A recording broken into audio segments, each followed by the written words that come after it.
I'm on my way to go look at a flip property that we bought in Kokomo, so it's like 45 minutes from me, maybe an hour, I guess. And so I thought I'd talk a little bit about flips today.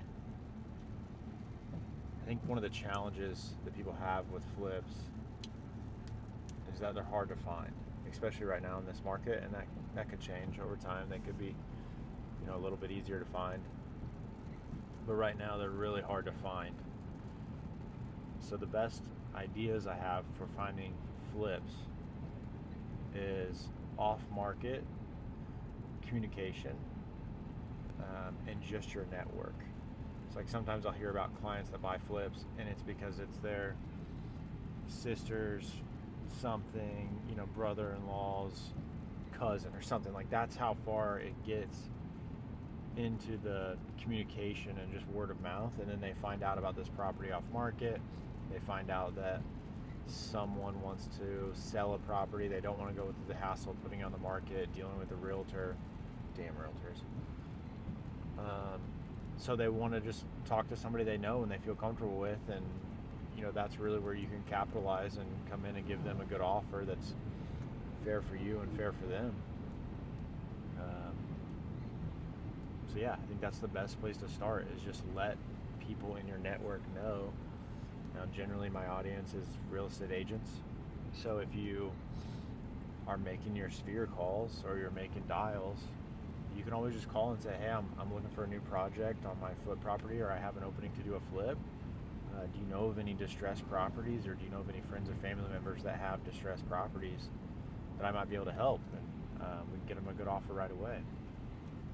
It's an easy way to kind of just talk to people, and reminding them that you're in real estate, for one, and two, you're looking for a project. They might say, oh, they don't have a distressed property, but I'm glad you called. I was thinking about selling my house or whatever. So it's another way for you to generate easy business without having to feel so salesy in your communication, and you're checking in with your current clients. So that's kind of a win-win there. Another place that you can find them very rarely now is on the market. Like that, it's so hard to find them on the market now. When they do get listed on the market, people just offer. Like when I'm looking at a flip, there's no chance that I would pay anywhere near what these people are paying for these properties. And I don't know, everybody looks at properties differently, and how they evaluate what it's worth to them and their time. And I feel like there's two kind of flippers out there. And both are pros and cons, so no shade either way. But the way that I do it is I need to build in profit for me without me being the one to physically do the work on the project. I'm not flush with time, so I can't go over there all the time and babysit it and do some minor work and save myself some money. So I need to be able to make enough money by hiring out all of these. And if it's raining now, so of course it's going to rain in the middle of when I'm trying to shoot this video. So I'm sorry if you can't hear me super well. Got my microphone on, so I'm hoping that helps a little bit. And I'll talk a little bit louder while it's raining. The other version of the flipper is the person that always goes and does the work on the property. So I think those people can afford to have a little bit smaller margin because they're going to pay less out in labor and contractor costs because they're doing the work. So they're kind of in a way buying a job for a period of time, and then they're going to hire some things that they maybe don't know how to do or don't want to do out, but they can have a different kind of margin level. So let's say they're going to shoot for $25,000 margin on a property, and they're only going to hire out maybe $10,000 worth of that, and then the other $15,000 they're going to be the ones to do the labor, so that way they can make the money there. It's definitely a way to do it, and if you have a lot of skill and you don't have a lot of way to find deals, and you have extra time, or you want to spend the time there, then that might be an option for you. Just really depends on what you're looking for. Sheriff sales is another place that you can find flips. Those can work. Significantly higher risk at that point because you just don't know what you're going to get yourself into. I bought one in the past there. No furnace, no AC, no kitchen. Like, these people ripped the cabinets out of the kitchen. Actually, that's not fair. They gently took the cabinets out of the kitchen. They didn't destroy the walls, thankfully. So it wasn't horrible, but they literally took all the kitchen cabinets. They clipped the furnace, they clipped the AC, gone, and that's, we couldn't see in the windows when we went by it, so you kind of just have to buy them with the assumption that it's probably not going to work out, or that things are going to be pretty bad. So that one didn't, we still ended up making okay money on it, so it wasn't that big of a deal, but that's just significantly more risk when you're buying them on the sheriff's sale. The thing that I was told to look for in the sheriff's sale is the judgment of foreclosure, and then you want to look at and see if there's anything to do with the government, in the sense of like they owe like back taxes, or they owe just government related stuff. And the word that I got for that is, if it is on there, just don't even mess with that property, because you don't know what else is out there. You could end up in a situation where there's something that doesn't get cleared through the sheriff's sale. And in the event that that's the case, you have to like quiet the title. I've fortunately so far not had to do that yet. I've heard that can be a little bit expensive, maybe $3,000 to $5,000 to get that done. So again, just more risk when you go that route. And those are kind of the easiest three ways to find flip properties. If you want to be, there we go with the rain again.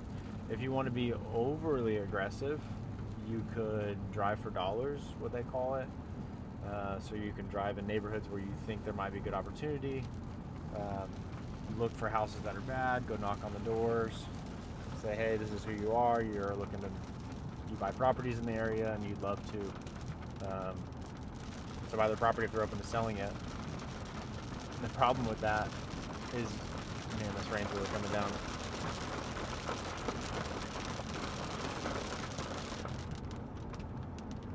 The problem with that is the way that you identify those properties is because they look terrible on the outside. So, in a way, you're knocking on these people's doors saying, hey, your property looks like shit. Would you sell it to me? So, keep that in mind too. But that is a sure way to do it. And if you see a property that is in bad shape, sometimes people don't live there and they have just totally vacated the property and moved on. That's an excellent opportunity to knock on the neighbors' doors around there and say, hey, I saw this property. I'm interested in buying it and cleaning it up for the neighborhood. Do you know anything about the property, or know anything about the owner, or have any sort of contact information for them? It's a super easy way to make new contacts with people.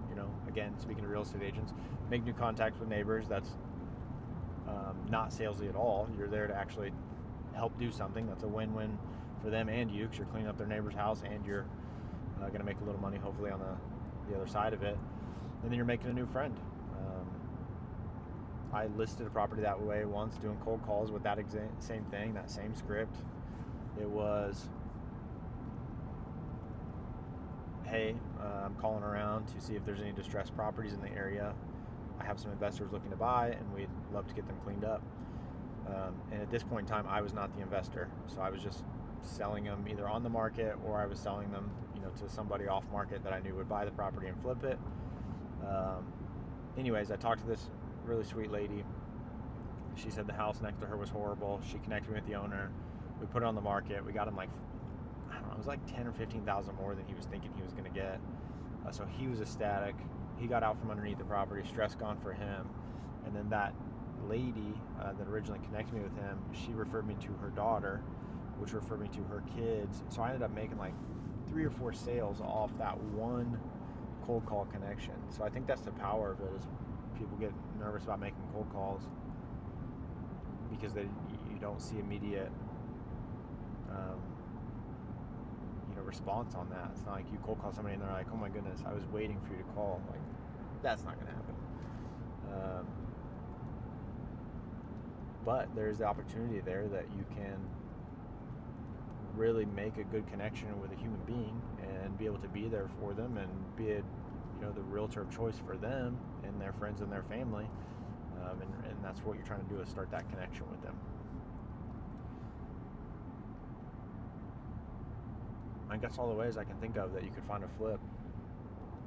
Oh, one other way, because I'm just literally doing this off the top of my head. There's no script with this, as I'm sure you can tell, is you can talk to other real estate agents, because there's a lot of most real estate agents don't actually buy property.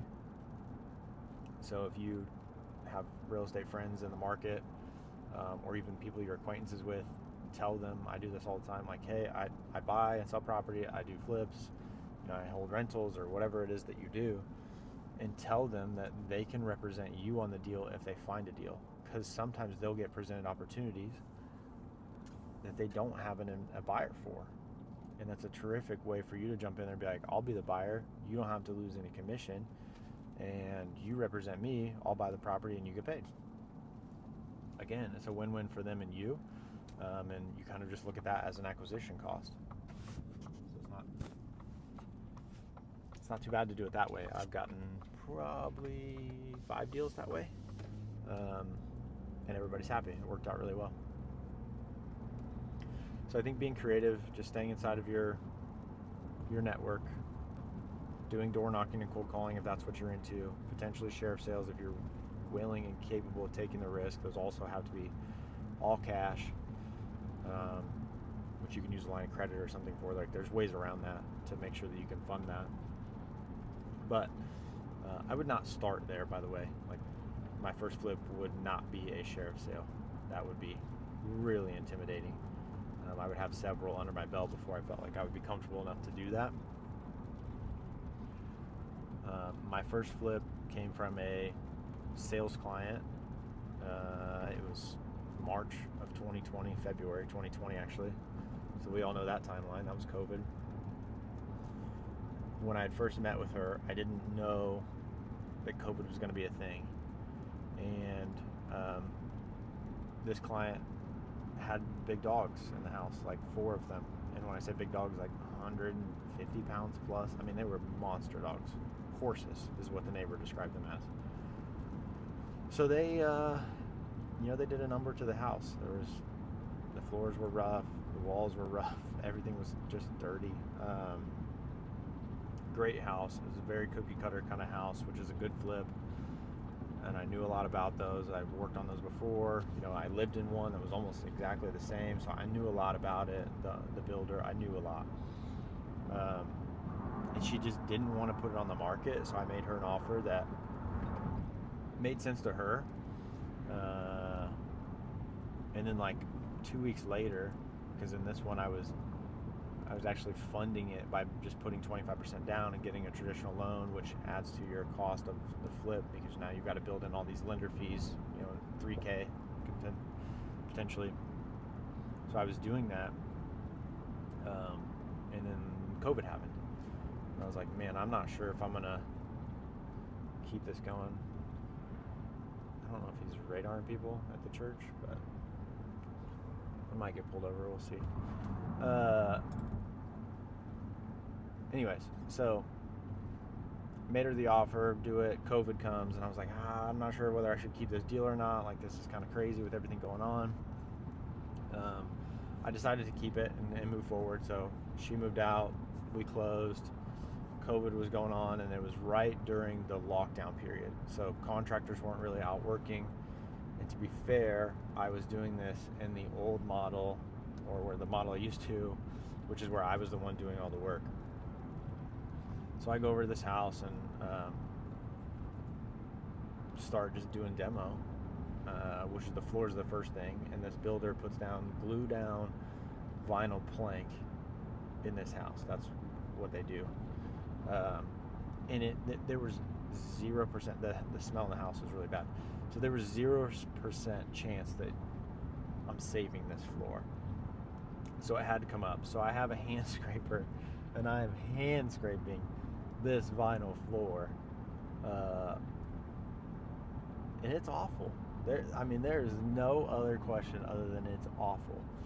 I'm 34 at the time of this video, so my parents are in their 60s at this point, and my dad taught me a lot of, really taught me everything I know as far as in regards to fixing up and working on houses. So I called him and I'm like, what the fuck am I gonna do? You know, like this is awful. This is awful. Like, I'm usually a pretty strong-willed person. Like, I can fight through some stuff, but this was miserable. I mean, it was coming up like inch chunks at a time because it was glued down so well. And then he was like, hey, dum-dum, there's this machine that you can rent, and it will actually pull the floor for you. So how it works is there's a machine which basically has a scraper, and then it just scrapes the floor. You know, just scrapes the floor. And it does it really fast, and it's really loud.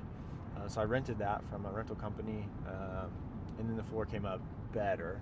Definitely not easier physically, but still took a long time. So anyways, got all the floor up. The house needed a lot of new trim. It needed new flooring in like the kitchen and the baths. And at that time I didn't know any better, so I was just putting down like laminate flooring that I was buying from Lowe's myself, dumb, and then putting down myself, also dumb. But I did that. Put all that down, you know, was doing all the cuts. I was doing everything, you know, all myself. And then the dishwasher leaked. So then I had to pull like half of the kitchen back up and relay the kitchen down because it's laminate. So if it gets wet for a long period of time, it will absorb into that wood and kill the floor. So that was a fun experience to put the floor down, not once but twice. Cleaned all the walls. You know, my mom ended up coming over on her own time, and she ended up painting, and you know, I paid her to do that, which was great. And it was a little bit of trim work, wasn't too crazy. I had to replace a couple doors, wasn't too crazy. So it was a lot of work because I did most of the work, but it worked out in the COVID time period because we didn't really have a lot going on sales-wise, of course, so this was kind of like my inadvertently part-time job that I picked up. I just went over there and worked during the day by myself, so that was pretty cool project. It's also profitable, or profitability-wise, one of the worst flips I've ever done, and I did the most physical labor there. I've just wholesaled properties and made more money than that with not literally even touching anything than what I did, and I spent hours in that house, hours personally in that house.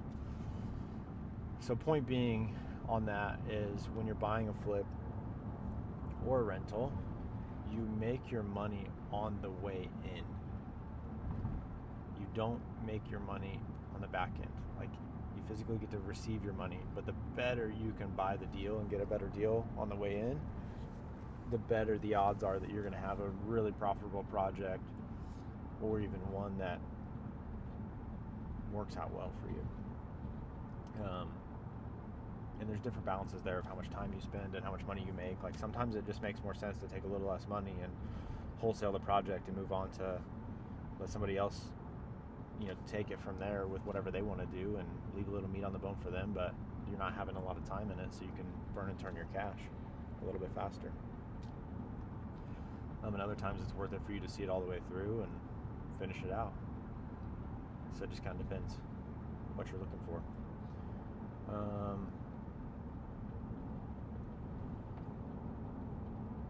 I also think that there's the right combination to the property when you're thinking about doing a flip and you're analyzing a property,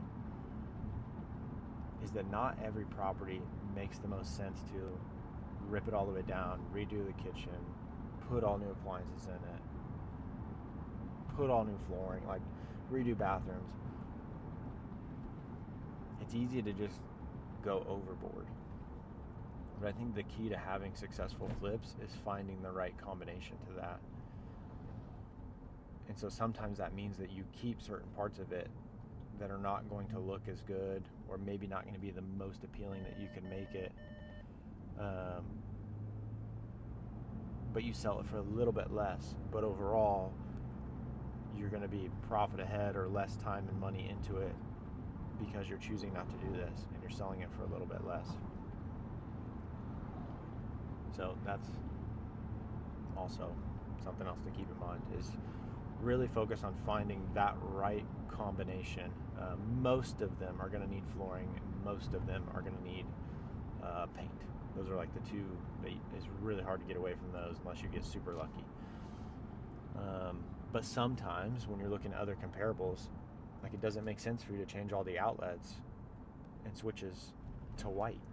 I really don't like tan or bone or whatever the color is, beige, that they used to make outlets and switches. It like drives me wild. So we can switch them all, but sometimes if you're looking at comps in the neighborhood and they don't have them, like they're all selling with these old outlets, then that's what the market that's going to buy that property is going to expect. So there's no reason for you to do this crazy upgrade, because it's probably not going to increase the dollar amount. Like it's just, you're doing it for your personal satisfaction at that point, which sometimes is worth it, but other times it's not. So again, just finding that right combination of what makes the most sense. And another story, one of probably, I have two more stories. I think I can get them both through before I'm done where I'm driving. So I'll tell you the worst flip I've ever done is I bought this house in Frankfurt. It was a expired listing, and so I called the guy. I really just wanted to list the property.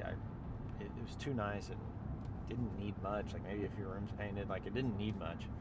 But he's like, I just don't want to go through the BS of putting it on the market again. Give me an offer. So I gave him an offer. He got me up like $5,000. So I think I offered him $275, and then we agreed at like $280. And it was on the market for $330 before that. And again, he's not paying real estate commissions at this point, so it's like him selling the house for basically $300, maybe a little more, $305. And I'm like, well, I think we can get $330 because he was listed over the winter, and it was just bad timing. So bought the property, did very minor work to it, and I was all in on cash on this one, which was a little bit scary. So bought that one for whatever it was, $280. Put the money into it. We were like $285 into it. Listed for $330. Nothing. And this is at $300, $330. That's like towards the top of the market in the area that we were flipping in Frankfurt. So things are just taking forever, and they're just sitting longer. And it was a great house, a newly built house, like 3 years old, on a good lot. Like all that was fine, but it was just taking forever. So I had all this personal cash out, and I was just so stressed about that. So we just brought the price down, and ended up making $9,000, which is so funny because that's basically what my commission was. So it was a super fair deal to the guy selling the house. He got out, and basically I had to pay me regular commission. And then, thankfully I got out and didn't get hurt on it, didn't lose any money. I made $9,000. Was it a great deal? No, not at all. It was kind of a stupid deal, but deal's a deal. The second dumbest deal I've ever done is, this was a group of us. There was a listing that we had. It was, again, an expired listing. It was on the market, listed for like $8 or $850, and the seller knew that we did the cash offer program, or the buy it now program. So we it was just sitting forever, basically, long and short of it. The house was just sitting. It was a huge house, and I actually need to figure out where I'm going, so I'll add the story another time.